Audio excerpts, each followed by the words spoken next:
doorashadii ku celiska ahayd 26 bishii hore ka dhacday dalka Kenya ayaa dhawaan maxkamadda ugu sarreysay dalka Kenya Supreme Court go'aan ka gaartay natiijadii ka soo baxday doorashadaasi waxayna sheegtay in madaxweynaha saxda uu yahay Uhuru Kenyatta. haddaba waxaa mikrofonka TV-ga KGS Channel la dhaxmarnay qaar ka mid ah Soomaali Kenyaanka ku nool xeryaha Dadaab waxayna aad u soo dhaweeyeen natiijada ay ka gaartay kiiskaasi maxkamadda waxaana ka mid ah hadaladooda sida tan aad iyo aad ugu faraxsanahay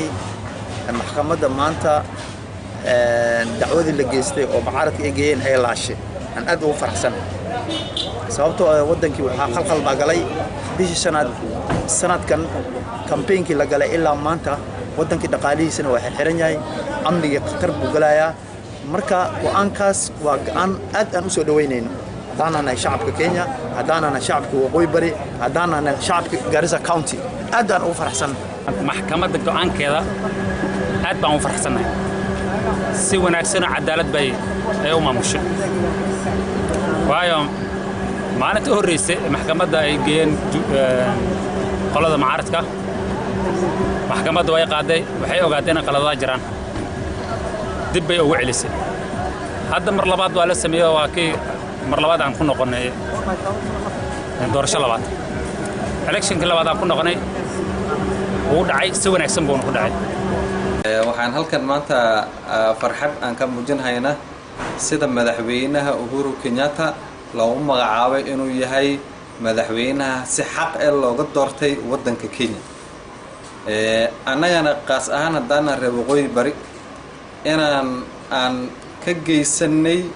taageer dhinaca doorashadiisa oo doorashada dib loogu soo celiyay qayb weyn aan ka qaadanay qaasata ahaan Fafi constituency marka la dhaho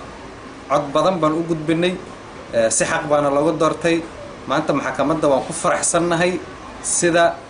ay u dhahday madaxweynaha xaq oo sida saxda ah shacabka ay ku doorteen inuu yahay Uhuru Kenyatta Muigai annaga wax naga gala ma lahan Uhuru iyo Raila laakiin muhiimadda annaga Soomaali haddaan nahay noo istaan degan muhiimadeena waxa weey in ay dalka nabad u noqdo kaliya maxkamadda shaqada ay qabatana shaqo aad u fiican marka hore aan filanayno weeyaan marka annaga haddaan nahay dadka noo istaan degan gaar ahaan qaxootiyada